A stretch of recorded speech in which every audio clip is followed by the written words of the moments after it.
This is the Wrestling Fans Podcast, hosted by Bang himself, Jason Fastkade, and the best in the world, Trent Williams. This is the Eat the Cake Lana edition. Let's go. As always, make sure you hit us up on Twitter. For Trent, it's at MTW3589. For me, it's at Bang himself. And the official Twitter page for the show is at TWF_podcast. Hit us up on Facebook, facebook.com/TWF podcast, and send all of your emails to twfpodcast@gmail.com. Make sure you like, heart, and subscribe. And definitely subscribe to our YouTube channel, TWF Podcast. It'll have all of the shows for your viewing pleasure. Listen, we're going to get into everything this week. We have Raw, Smackdown Live, NXT, the CWC, the Olympics are on right now, football is back. We have more news and notes to get to, and trust me, this show is going to be absolutely crazy. But as you know, I'm stalling right now. So let's get into the show.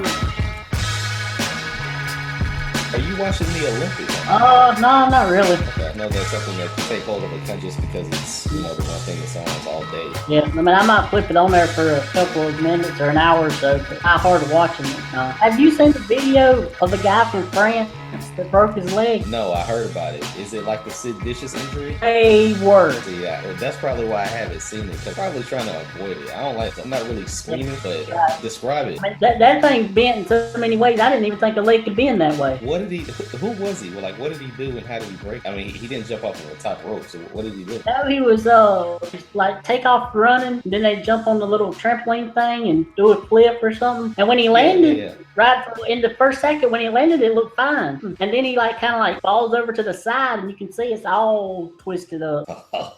Gruesome injury. Okay, that's I mean it makes the injury look like a paper cut. Oh man. Oh crap. Yeah, that's a heck of a way to start the show. But let's do it, man.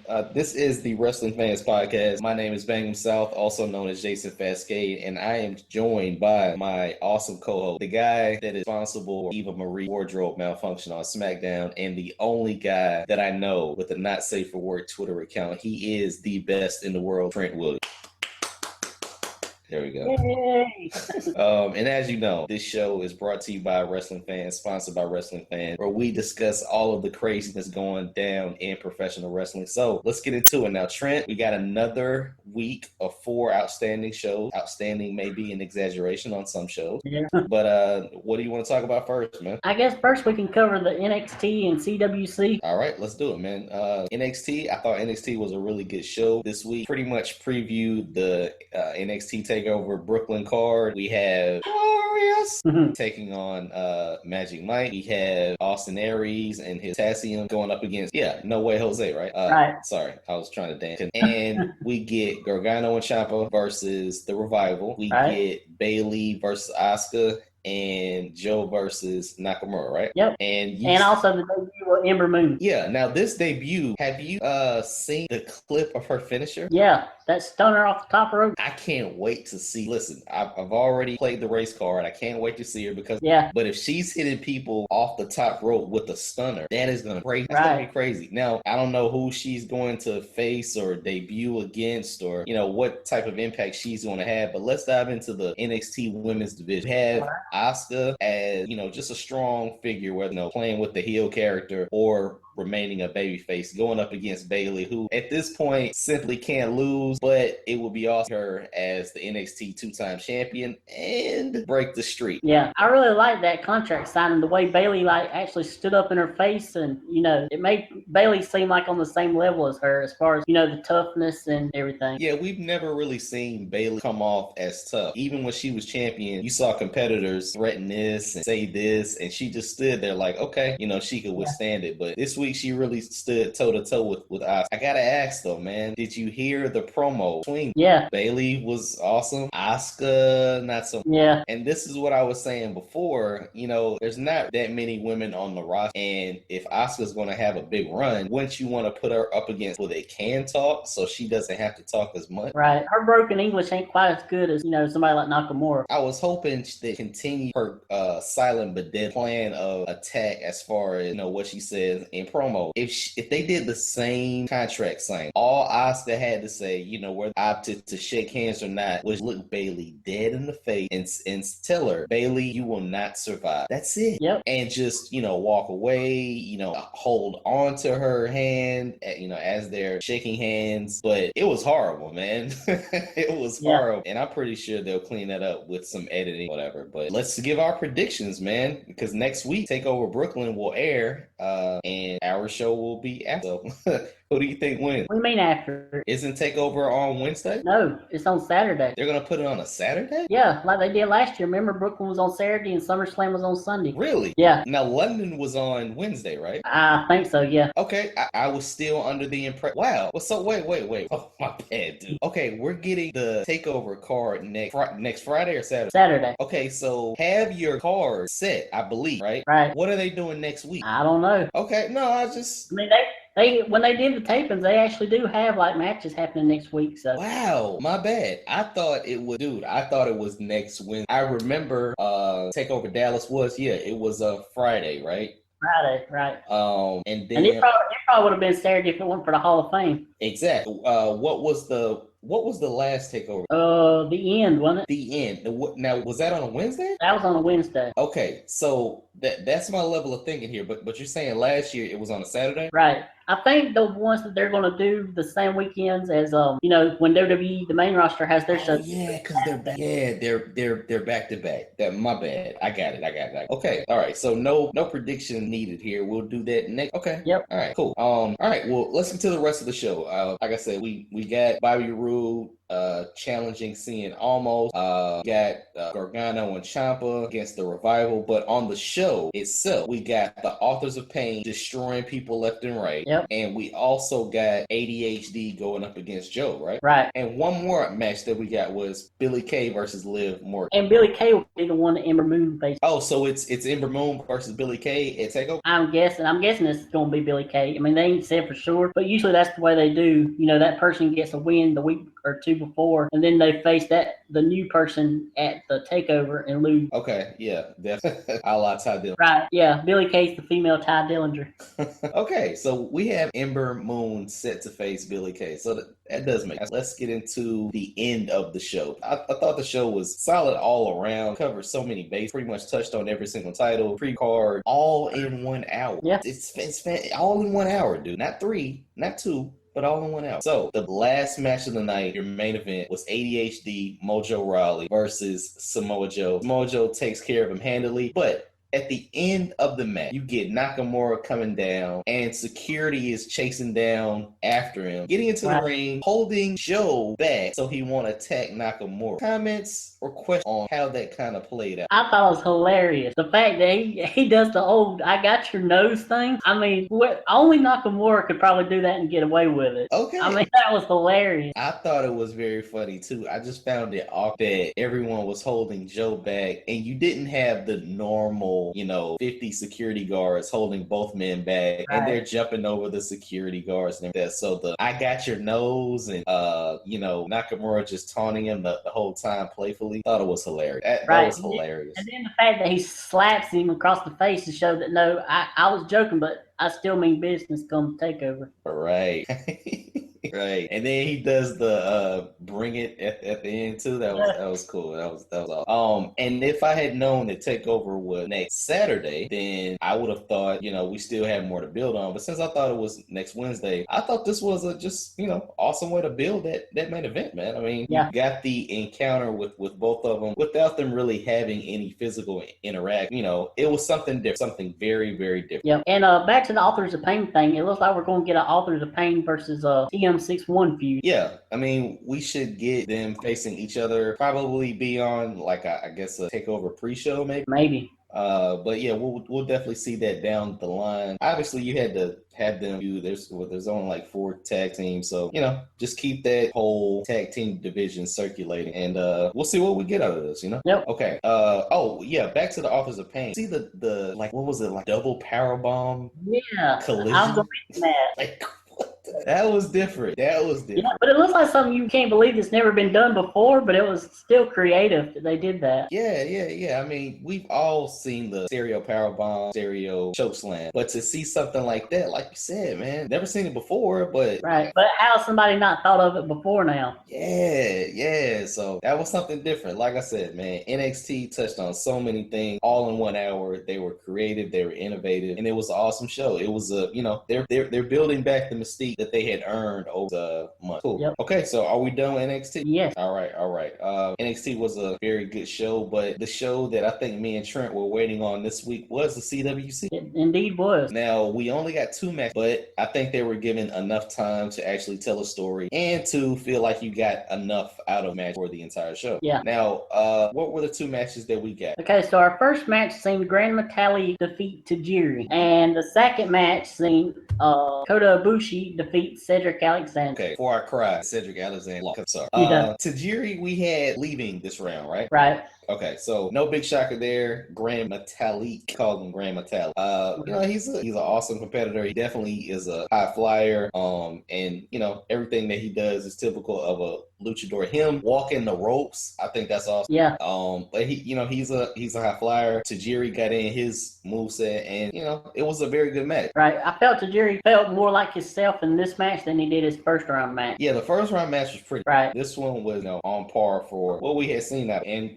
to have him go out like this, I don't know if they've signed him to maybe participate in the cruiserweight division, but it was good to see Tajiri go out like this, Yeah. Have you seen the videos that they've been posting of like Regal and Tajiri together? I saw a couple of, like, they were a tag team. Yeah, tag team. I was gonna say item. I don't say duo, but yeah. So that history there, goes way back. Like, I think Regal was one of the first persons to welcome him back to the CWC or welcome him back to WWE. So it's cool. It's cool. Yeah, did you see the one where he was getting the massage and Tajiri comes in and starts poking him with the acupuncture needles? No, that was the link I didn't click on. The one I saw was when he first came back, and like Tajiri kind of shocked him that he was back or something like that. And then I saw one, I forgot what it was so long ago, but yeah, man, they have a natural chemistry together because they have been around each other for a long time. It's crazy. Right. I tweeted out, I said, will they just go ahead and put a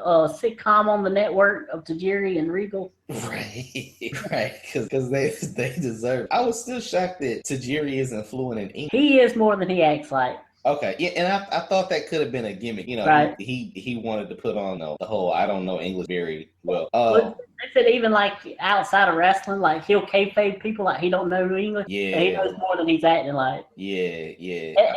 And they'll be like, they'll have to tell the person that no, he knows more than he's letting on. Yeah, I did like the comment that he added that his career was more than the age of some of his opponents. Oh yeah. I mean, the dude has been around for a long time. Crazy. Yeah, and I wondered, last thing on Tajiri, if this match against Metalik made him have flashbacks of his days when he was facing Super Crazy every week. Yeah, they kept mentioning that during the show. One thing about the show that I like, but I think they're overdoing it, Mauro and Daniel Bryan, man, they could see an ice cream truck passing by and make you believe it was WrestleMania happening. They are over the top with everything. But, it comes off very genuine because they want you to be excited about these guys. But yeah, they're a little over the top. Yep. Well, for this next match, they definitely needed to be. They couldn't help but be over the top. Yeah, and I was watching this, dude. I was watching this thing. Okay, what's the plan of attack? I know you're gonna lose. I don't want you to, but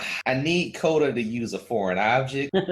I need someone to come out of the crowd and do a run-in. I need there to be an NWO referee I need there to be some way where you can get past this round. I thought it was a phenomenal match. I think this was, another match where you saw Cedric pull out, 20 of his 25 moves of death because he was, exiting. I wanted Cedric to win. That's it. Yeah, and I don't know if you've seen this part because, like, you messaged me last night, said you was going to bed, but they do their usual preview on what's going to happen next week, and then there's like a little part at the end where the crowd's giving Cedric a standing ovation, and they start chanting, "Please sign Cedric, please sign Cedric." And Triple H walks out there, says nothing, just looks at him, nods his head, and gives a thumbs up. Really? Yeah. I did not see that. I saw up until I watched show, and the last part I saw was where they next week, noting that we would get 3 matches. Yeah. And I think that was the end of the show for me. Okay, so that's cool, man. So, and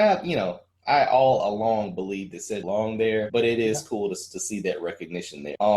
We've talked so much about Cedric. What about Kota? Another great match from Kota Ibushi, and I look forward to see what he does in the next round. I totally agree. Now, we've already seen him on NXT, so there's he's obviously going to be somewhere on the roster. That's a very good thing. One of the things that we talked about last week was, wow, we only get 2 matches, but this was a very good show only to have 2 matches.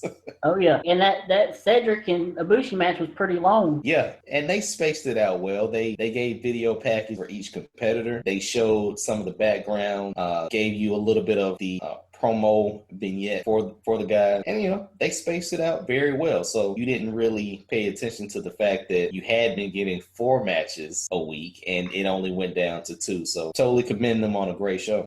And next week like you said, we'll be getting 3 matches, so which are Akira Tozawa versus Jack Gallagher, Noam Dar versus Ho Ho Lun, and Brian Kendrick versus Tony Nese. Yeah, that's gonna be man. Wait. So it's Tozawa versus Gallagher. Yeah. See, this is the round where you have vested interest in some of the competitors, and you're gonna get crushed because and this is also the round where we might start getting our picks wrong. Run down our picks for the second round. Outside of Lindsay Dorado. I think that was the one that messed up. Run down our picks for the second round to see if our opinions, now that we've seen these guys debut, saw their 25 moves of death, see if some of our decisions change. Because I can tell you right now, I want to see Gallagher advance. I like Tozawa, but I had seen Tozawa. I knew who Tozawa was. Now here it comes. Okay. Go ahead. For the second round, we had Tozawa over Gallagher. We had Metallic over Tajiri. We have Sabre over Gulak. The Noam Dar over Ho Ho Lun. Kendrick over Tony Nese. Kota Ibushi over Alexander. Perkins over Gargano. And Swan, now to be Dorado, over Ali. No, it'll be Dorado. No, Swan over Dorado. Okay, all right. Okay, so wait. We have Kendrick advancing. Yeah. I don't know. I mean, he's going up against the Nese, who's basically like a jacked up Mason Ryan, right? Right. Yeah, I don't think Brian's gonna get past that, but I am not changing. I'm not switching. I'm still gonna ride with. Definitely gonna ride with. So, okay, that'll be interesting to see, man. Because like I said, now that you've seen these guys, you're like, oh man, jeez. Yeah. It's gonna be cool. Oh, and I've heard that could possibly get a cruiserweight champion in the finals. Yeah. I know I had joked before that we were getting tennis title for this tennis tournament, but now we could possibly get a champion crown at the end of this thing, which I think would be very, very beneficial to the whole show, to the package itself. Yeah. Okay, man. I think that's it for the CWC. Yep. Now I had mentioned that we got 4 awesome shows. Trent, would you agree? No, I think we got 3 awesome shows this week. Okay. Which show took an L, Trent? That would be Monday Night Raw. Okay, Trent, before we get into Raw, I just want to bring up one thing. All right. You have writers, you have talent that work so hard. Yeah. I just want you to take it easy. No, I'm not, because it's supposed to be a new era. We're not supposed to be having these Raws where it takes like forever to get through them. Okay, man. Let's hear what you have to say. Well, first of all, Triple H and Stephanie weren't even backstage. They were already in Australia for their tour they're doing down there. So Vince was in charge of this Raw. We had this whole entire show had Vince written all over it. Okay, all right. So first off, we get this Enzo coming out, still flirting with Sasha and stuff, which is weird since everybody knows now that she's married. See, I thought they would have addressed, like I thought Enzo would have came out and said, hey, I tried tried before. I tried before she got married.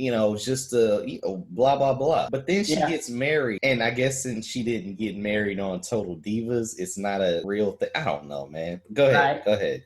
Yeah, I mean, I agree completely with what you were saying. So we have this tag match happening at SummerSlam between Enzo and Cass and Jericho and Owens, and I don't know. I just feel, being the Kevin Owens fan I am, I feel he should be in something a little bit more important than just a tag match. But on Raw, we got Enzo versus Jericho, and Enzo should either be in tag matches or be the manager at ringside. He should not be in one-on-one matches, I don't feel. Okay, I see exactly what you're saying with Vince running the show, because you want to make Cass, because he's 7 foot tall, you want to make him a big star, but you also have a mouthpiece in Enzo that you want that to come across as great as well. So the only way that you do that is to put him up. I mean, you got to put him in a match, because he can't just come out there and talk forever without being a manager, But yeah, like you said, this does have Vince written all over it, and Enzo singles matches are trash. They're not that good, but when you're working with Chris Jericho, he can make you look like chicken cacciatore or chicken, chicken salad. There you go. Okay, yeah, I totally agree. They're getting pushed because they are entertaining, and when I say they, I mean Enzo. But you have a 7 foot tall guy, so that's Vince. So I mean, it's weird to see that. And you do see the dichotomy where you have this kind of fun match on SummerSlam that's not going to go anywhere past. Kevin Owens is not going to be in a feud with Big Cass. Kevin Owens is not going to be in a feud with him. No. But you get two prominent stars versus your future fun stars. So, yeah, it is what it is. Yep. You get Sasha Banks going into General Manager McFoley's office, and for some reason she wants a handicap match because she don't want to have to worry about Dana interfering, so she wants to be in. So she just wants her to be in the match. Why does she not go in and just ask for Dana to be barred from ringside? Drugs. That's what I'm going to blame it on. Being in love and being married will put you in a different state where you actually go into the general manager's, the certified GM's office and ask for something as stupid as a handicap match. Yeah, I mean, that made Sasha look like an idiot. A freaking idiot. So I didn't like that. We get Strowman in another squash match, which was good. Then I got to thinking, that reverse chokeslam is pretty good when you're facing jobbers. But when you start facing bigger competition, you might need something else. Yeah. Trent, listen. I'm with you so far, my friend. Like, I'm not going to stop you on this road. Keep going, man. You're exactly right. Exactly. All right, so we get Titus versus Darren Young. Where is this feud going, and who is the baby face and who is the heel? What? Okay. Hashtag Hulu excuse. Yeah. Didn't see it. Okay. But last week, two weeks ago? Last week. Yeah, Titus O'Neil would have, pimp slapped Darren Young's mama if, needed to. He wasn't the heel this week? No, Darren Young gets the pinfall using the tights, pulling the tights. Okay. Okay. Okay. Maybe you learned from your mistakes. I don't know. Why did he pin him why did he use the chicken wing? Why is he not using everything? Dude, you have a life coach in Bob Backlund. Exactly. You would expect that Bob Backlund would teach chicken wing and teach you how to look at your hands at the end of it. Yeah. Okay. Listen, look, Trent, I'm not disagreeing at all.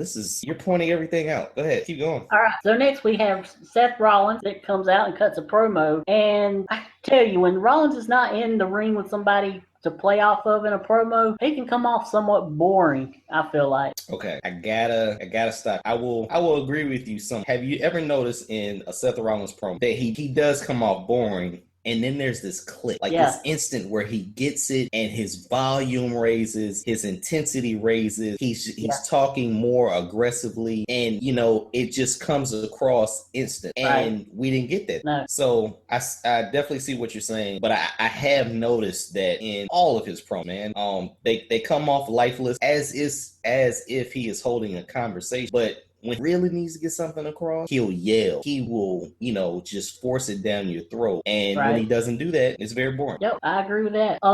We get a match between Cesaro and Sheamus. That was a pretty good match. More on that later. We get a video package hyping up Orton and Lesnar, and this was really, really good. Yeah. Definitely. With Brock Lesnar doing his... That's weird how Brock, when he's actually in the ring, he can't cut a promo, but when he's in these little video packages, he's pretty good. Yeah. Definitely. Well, because he can cut. That's yeah. Okay. All right. and then we get one of the main segments of the night where it's Rusev's coming out there. Him and Lana are going to celebrate their marriage, and he's going on, and it was pretty good. Rusev, he's pretty good talker. Then we get Roman, and we're back to Roman being the funny and sarcastic guy. He's gonna be the next Rock. Tell us how you really feel, Trent. Oh man, this was terrible. They was doing so good for 2 weeks. He would come out there, he would kick people's butt, and he would leave. Why can they not keep on that? Like I said, this show has Vince written all over it. Okay. Okay, yeah, like you said, this was a major part of it. You get the wedding ceremony, and then you get the main event match, which was Cesaro and Rusev. You want to just combine all of this? Sure, we can. Okay. So you want to go ahead and tell about that part? Yeah, go ahead. Go ahead. Okay, so all week they had been advertising Daniel Bryan's coming over to Raw to talk about what happened with Lesnar and Orton. Well, did they even talk about that really? I mean, I didn't even see the point of Daniel Bryan being on Raw this week. All it led to was Cesaro coming out and having this match with Rusev for the U.S. title, which was really strange. Like, it felt like something else was supposed to happen, and they just threw this, match on all of a sudden. Did it feel weird to you? Listen, man, you are saying absolutely. It's shocking to hear you point out all the flaws, because when you're watching the show, I'm trying to stay focused on the action. Let me do it this way. All right. You got the segment where you have the wedding ceremony, and Roman is Roman, but I thought it came off pretty well. It wasn't as great as AJ and Daniel getting married. It wasn't as great as Lita and Kane, or like Lita and Edge. It definitely wasn't Macho Man and Miss Elizabeth. It wasn't even Stephanie and Tess. It wasn't Stephanie and Tess. I thought it came off rather well. The Roman coming out wanting to be the best man. I think they did a good enough job of dodging him getting booed. So right. I had to give a thumbs up to that, and I thought the segment was okay. Right. Let me cut you off right here. Go ahead. What he said was okay. Right. The fact that he was saying it at all is the problem, because people don't really want that from Roman. They want that guy that comes out there and kicks people's butt and leaves. They don't want him cutting jokes and acting, smiling and stuff. They want this badass dude that just comes in there, wreaks havoc, and leaves. Right. And dude, you're saying at the absolute correct thing. At the end of this segment, wanted Lana to be covered in the cake. Yeah. So that's where we went with. Other than that, I didn't see how they were going to get there with Roman and Rusev fighting. Maybe you would have got, the entire ring covered with cake or whatever, But the point of the segment was to get Lana just covered with cake. Right. That's that in Vince's world is funny. That's right. common. Right. So that's where they went with it. Roman, he had too many lines, but that's where they were going. Right. Let me just say this. I like the fact that Raw tried to and showcase a different title as your headlining act. Yeah. Albeit you still got Roman as your headlining act. Right. You didn't have to showcase your heavyweight title. You can save that for next week. It was a good thing. It switched it up, but for a 3-hour show, you're kind of forced to have everything there, so people don't lose interest. You have to have them. You have to keep their interest engaged. The Cruiserweight Classic might help that, but this week, you lost people and you try to bring them back. You lost people, try to bring them back. Right. What you said about the Daniel Bryan thing, I thought was spot on, but I also think it helped just to have something different. When Cesaro came out there and Daniel Bryan was like, look, I think you're being underutilized. It made the show seem like it was going in a different direction, and this was something that was unplanned and everything like that. So definitely like that. I don't know why Daniel Bryan was there to set up a U.S. title match. Right. But it gave you a different direction, and we got a heck of a match with Rusev and Cesaro, even though we saw him 2 times. Yeah, and the only thing that I could think that whole Foley Bryan Cesaro thing's leading to is, do you think there's a chance, because Cesaro don't have a match Sunday, that Cesaro could cost Lesnar the match at SummerSlam and go over to SmackDown? Whoa! Wait, help me out here, Pim. Where are we going with? Talk me through this. Okay, so it's the inter-promotional match. It is. Brock's on Raw, Orton's on SmackDown. He helps out Orton to win as a favor to Bryan, and Bryan brings him over to SmackDown. And that would set up somewhere in the future a feud between Cesaro and Lesnar. Oh wow. Okay. Listen, I'm totally down for that. Can't have Cesaro. No. Like can't have him, especially have a really good match and then lose it. Like you can't build this dude up just to bring him back down. Right. And see, that's the thing I thought was weird because like all of a sudden this match happens and I said, okay, well maybe they're going to give Cesaro the belt. Right. And Rusev still won. I still didn't get. It wasn't that the match happened. It was when it happened, like in that main event spot. It was in the main event spot. Exactly. Yeah. It was like they called an audible all of a sudden. Bingo. And let's be honest, Trent. Rusev only needs line. Yeah. He doesn't need a belt. Yep. He doesn't need a belt whatsoever. I thought they were going to give Cesaro the belt and make it a triple threat at SummerSlam. I thought they could have, I thought Roman Reigns was going to cost Cesaro. I did not think Cesaro was going to get pinned looking up at the light in the main event. When you hype the heck up from this dude for the past couple of weeks, Daniel Bryan is saying, I think you're underutilized, and then you go out there. Yeah. So, as you can see, we're big Cesaro fans. It makes no sense that this dude was built up, before Money in the Bank. He was built up before that, and then he gets dropped back down. They'll probably build him back up, and he'll get dropped back. Right, and that's why he needs to go to SmackDown because SmackDown needs somebody like Cesaro, to be their star, be a star over there. Where do you think he would fit on the SmackDown? I mean, obviously you can switch out him and Dolph Ziggler, and Cesaro would shine. And I see what you're saying with that. But yeah, I mean, you gotta have, you have to have a counterbalance. If your U.S. champion is a heel, you need bad guys, you need good guys that he can beat, man. And that sucks to say, but it is what it is, Yep. And two more things about this Raw. First, they had that video with Balor. I thought that was really good. Much like Brock, I felt like his promo in this video was a whole lot better than the promo he cut last week against Rollins. Yeah, definitely. I was surprised that they didn't do this already in NXT. You know? Like it was cool for them to come out and explain the name and have an awesome fake story about it. Yeah. But I thought they would have did this in NXT. I think he's gonna go by the Demon King and not just the Demon. It's just something to jazz it up, whatever. Yeah, man. I mean, on video, the video pack is freaking awesome. And next week we'll probably get something stronger to hype up the match at SummerSlam. Yep. And finally for Raw, this whole New Day Gallows Anderson thing. I am not liking it at all. Oh, Trent. Listen, man, for the listeners of the Wrestling Fans Podcast, tweet Trent some love at MTW3589. Nicole from Big Brother, show us your hoo-hoo and your tatas. Something, man. Because if you didn't like Dr. Anderson and Dr. Gallows, I think there may be something wrong. Once again, it goes with the Roman thing. I don't think this is what they should be doing these little corny videos with Big E's balls in a jar.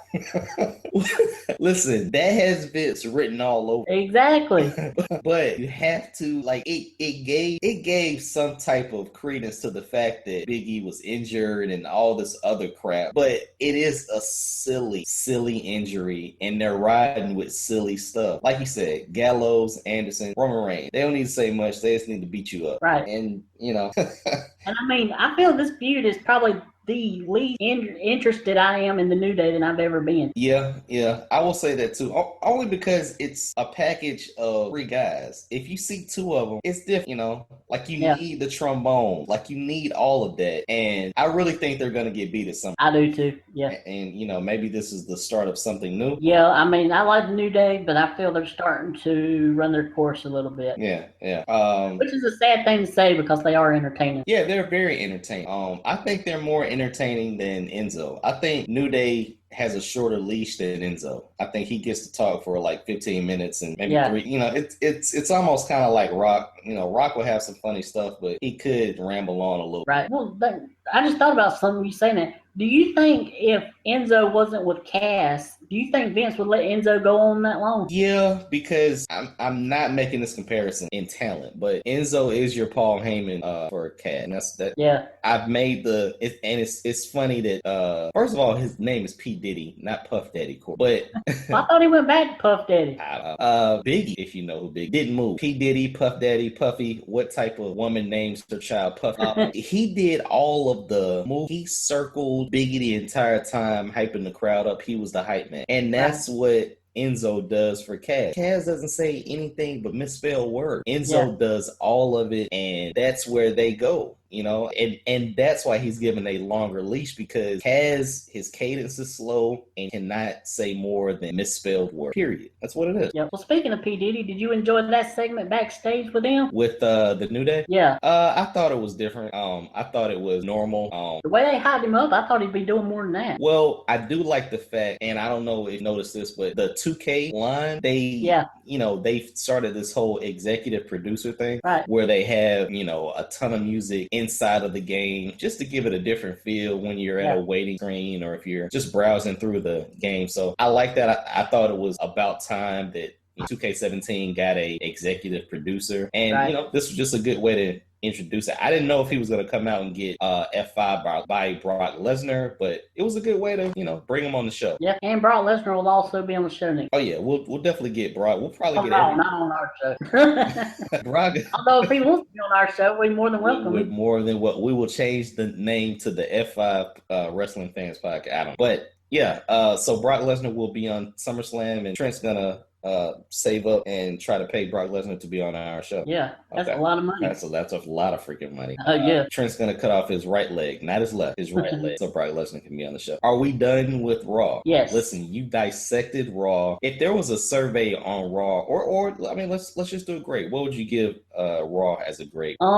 Maybe D, C-D. Ooh, okay, you're tough. Yeah. And see, the only reason I'm not bashing it is because this is Raw. Yeah. This is Raw. This is what we get. And as we transition into SmackDown, I'm liking SmackDown way more. Oh yeah. And I wish you would tell some of the people over at our group, the Cosmic Wasteland, that, because we got in an argument the other day about how I like SmackDown. They was like, no, well, we don't know nobody else that likes SmackDown more than Raw. I said, okay then. Well, I'm glad you pointed that out. Let's take this into consideration, okay? The biggest thing Raw has going forward is the fact that it's first. That's it. Yeah.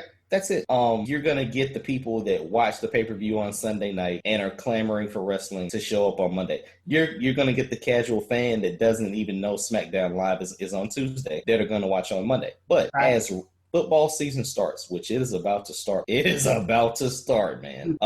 Need you on my fantasy football league. We'll get to that later. But when football starts on Monday night, that Raw rating is ebbing up and down, spike up and down. They may have, better shows. They may have shows that are good and nobody watch. Wouldn't it be great if SmackDown started to have better rating than Raw? Oh, yeah. Because SmackDown is 2 hours. I think SmackDown is a hell of a show. A more condensed show, a more visually appealing show. It's starting to have some of the TNA that we used to bash it for, but it's a very good show. I don't know what the cruiserweight division will do for Raw. Having a part-timer in Brock Lesnar does hurt it. And SmackDown is lessening their John Cena aspect, but SmackDown is totally better. Yep. Totally better. So, Comic Wasteland, I feel you. Definitely appreciate the support, but I could see Raw losing its grip on the casual wrestling. I think it's definitely losing its grip on the IWC. It is me. The last 2 weeks I had. Let's do it. So let's get into SmackDown. I've already praised it, so we can just run through it. It was a solid show in my estimation. Yeah.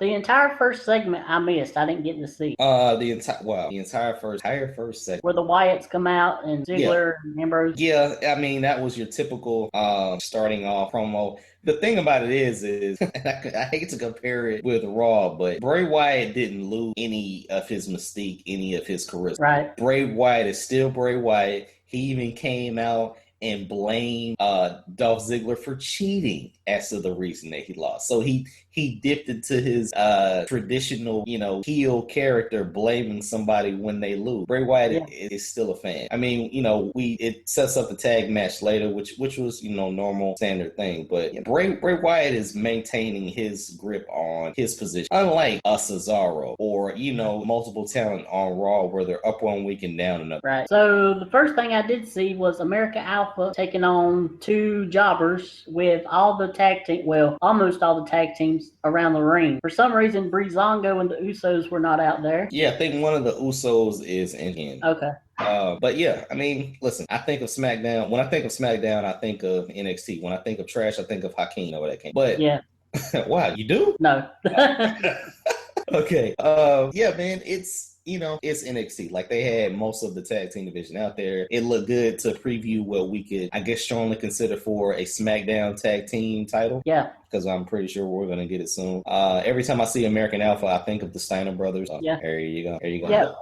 For me, other than American Alpha, Breezango is actually my favorite tag team on SmackDown. Yeah, it's not really that hard to pick a tag team outside of American Alpha if you're not a fan of double dipping. Right. If you didn't grow up in the Demolition era. And did you notice this? That ADHD and Zack Ryder were clapping for American Alpha? I didn't notice that. Yeah, like they were happy that I don't know. It just looked weird. Like, everybody should be fighting for this potential title. And, the hype bros were over there like, yeah, we're just happy to be. Oh, yeah, well, that's Mojo. He's always acting like that. I blame anything that the hype brothers do wrong. I blame it on Mojo. Listen, if he needs medication, you should give him the medication that you're using to watch Raw for 3 hours. Yeah, for real. I think that'll calm him down. I think that'll settle. Yep. Okay, now I'm going to fast forward here because I blamed you. Uh-oh. We finally got the rematch to the match that we didn't get last week due to an injury. Right. We got Becky Lynch, Becky with the good hair, the last kicker. Love the shirt, by the way. Going up against all red, the Red Queen, Eva Marie, who still has the best interests out of the business right now. Sorry.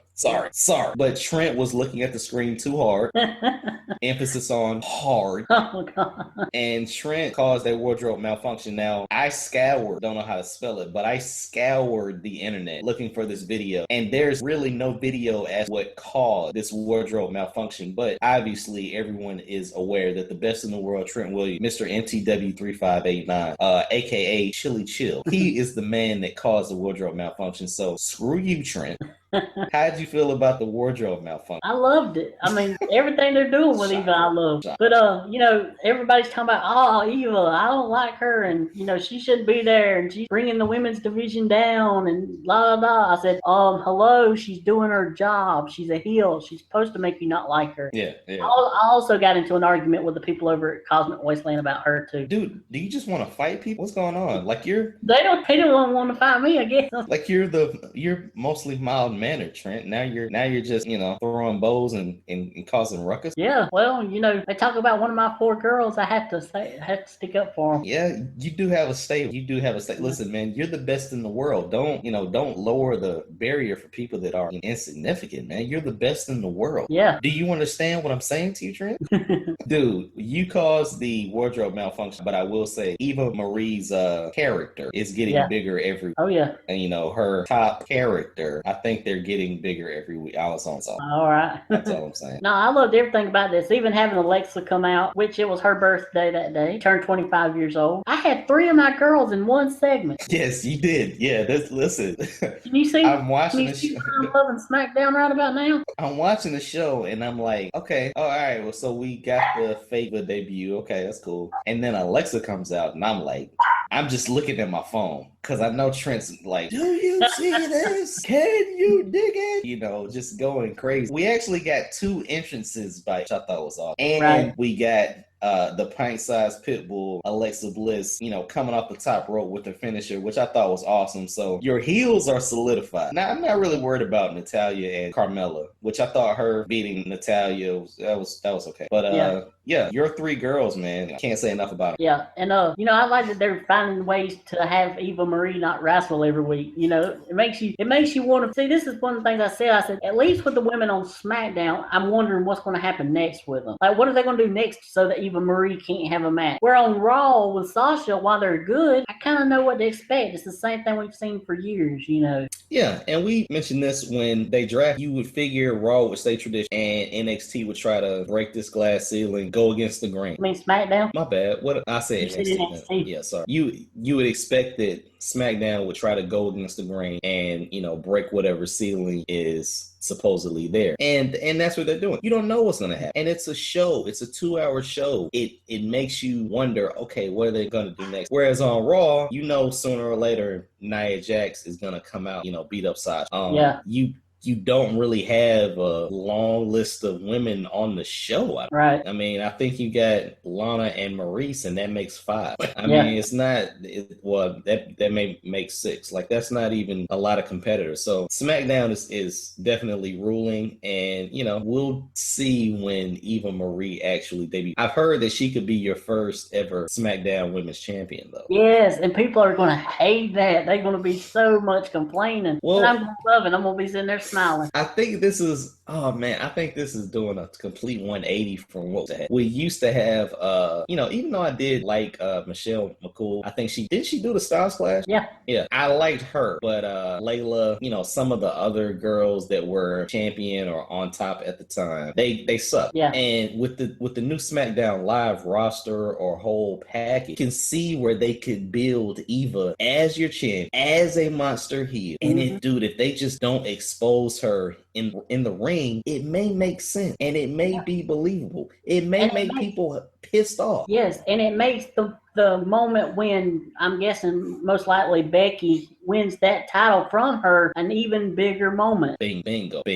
So I can't wait. I'm anticipating them give Eva the title. I'm anticipating some type of match where somebody interferes and she gets the belt. Because like you said, if people hate Eva, it's gonna make Becky's win that much more delightful. Yep. And you know, especially because the longer it goes, because, you know, Becky tried to get that title from Charlotte and she couldn't do it. Now she's going to somebody that the fans hate even more than Charlotte, and the fact that she beats her, that'll make it even bigger. Yeah, and that's the thing, because people are seeing this Eva Marie thing and they're looking at it from a surface thing. Like, they're just seeing Eva. They're not taking the moment to stop and realize what they're doing. You know, that's going to make that moment for the bigger, because it's beating a bigger, more hated heel. Yeah, I mean, the crowd, whether it's at SummerSlam or whether it's at SmackDown's first pay-per-view, the crowd's going to be beside Becky Lynch. I don't know how long they hold off Eva Marie in her debut. Yeah. But if they can maintain this fever pitch of people being pissed off that she's not the fact that everybody hates her and are waiting for her to fail, if they can hold that off and get a solid match, a much hyped match, I think it'll work. I mean, it's no different than Randy Orton coming out and saying, "Oh, my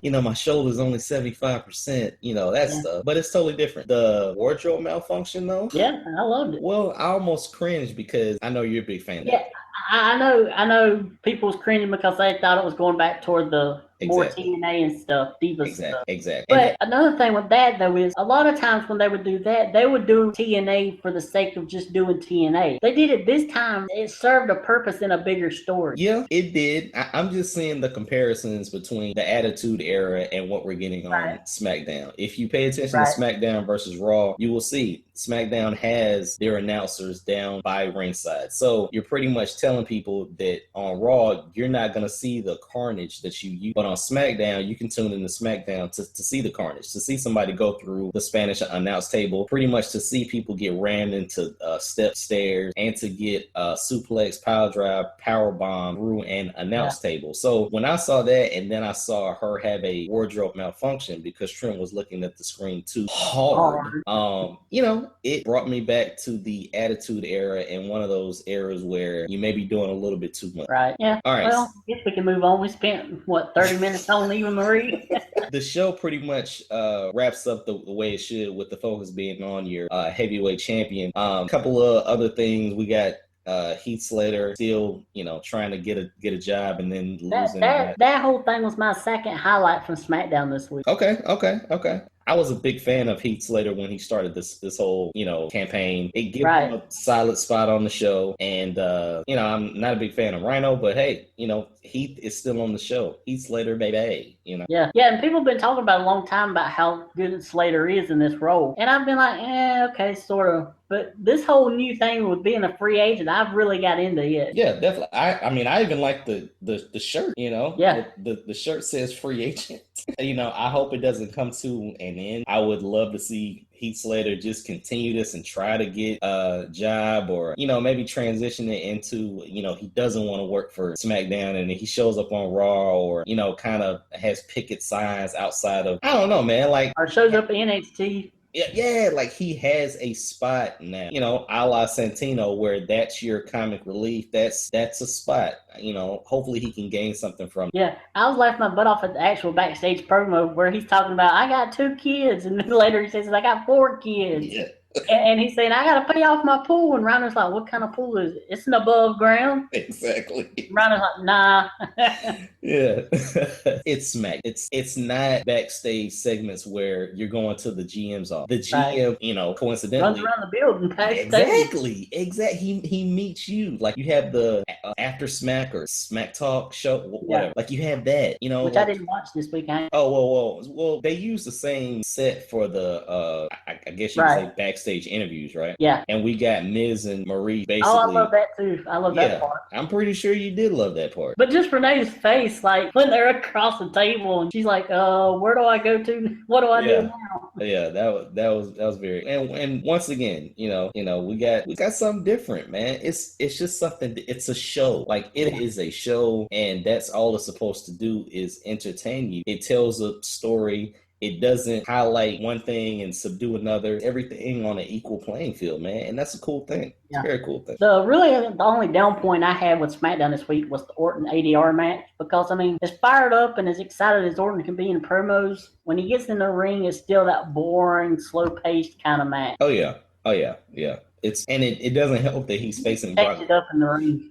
And it doesn't help that he's facing Brock Lesnar. Like, you don't have somebody on the show with you to kind of counterbalance whether it's a promo or in-ring action. So, yeah, I will give you that. People still pop for the RKO, though. Yeah, I mean, that one move's good, but the rest of his moveset is just so, blah.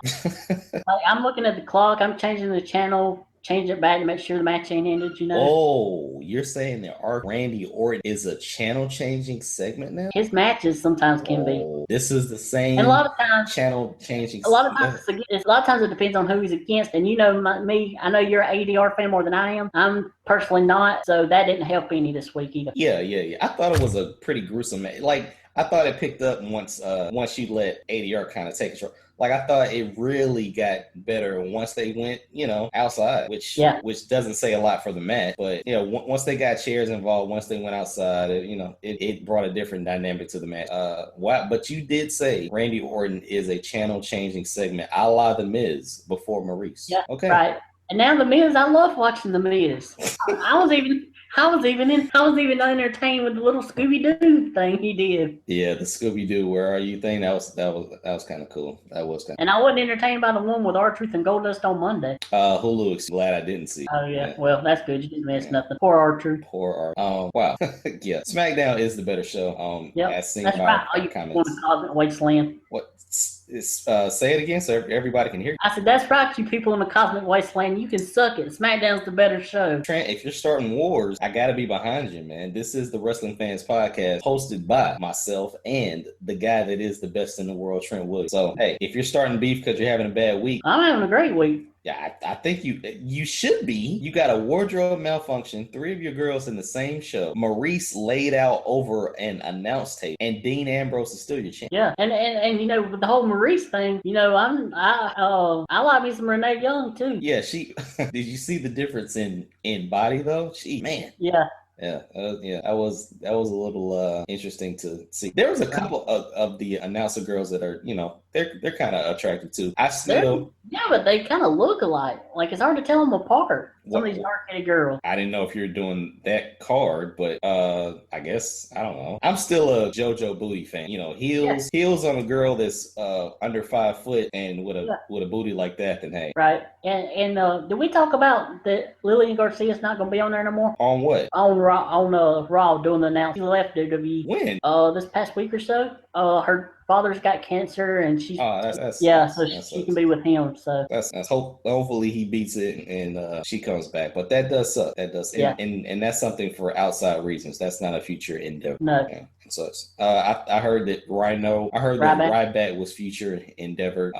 Right. Hasn't been on TV for a while. We even discussed his whole issue, and I've heard that Paige is off TV dealing with crazy stuff going on with her. We had theory, that she's heartbroken because she can't be around ADR. Yeah, I mean, I keep hearing back and forth reports as far as her. Some people say it's the medical reasons. Other people say it's for something else that she's done. WWE's not happy with. So I'm not exactly sure what all's going on with her. Okay. Well, we won't see Ryback or Paige at SummerSlam. Oh, and last thing.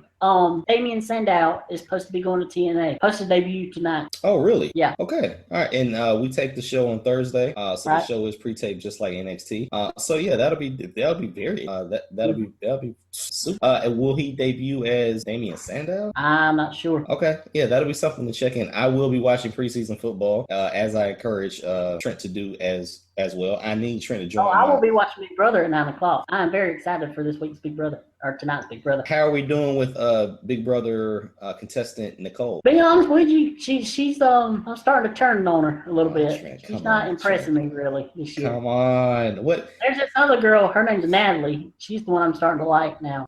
Natalie, as far as physical appearance, what does she look like? She's a cute little girl. She's a little Latin girl, sort of Latin. Okay. She's from Jersey. All right. Make sure you tweet pictures of her like you did with Nicole, my friend. I will do. Okay, because this is the guy that I know. He does not tweet, PG pictures. Let me just say that. No. All right, so we are rooting for Nicole. Natalie. And is it a coincidence that they both have names that start with an N? No. Okay, so we're going for Natalie. Sid Vicious is gone, and Natalie and Nicole, right? How many more weeks do we have of Big Brother? Like, are they almost done? There's 10 people left in the game. It ends around September, sometime in September. Okay, all right. So we should be wrapping up pretty soon, and we still got 2 girls in the ball game, so that's cool. And how do you win big? Like, is there one winner? Yeah, there's one winner. Pretty much you have to last the whole time and not be what they call evicted, which is voted out. Okay. Definitely going to root for a female not to get kicked out. Jesus. Yeah. All right. For all of that and more, you can tweet us.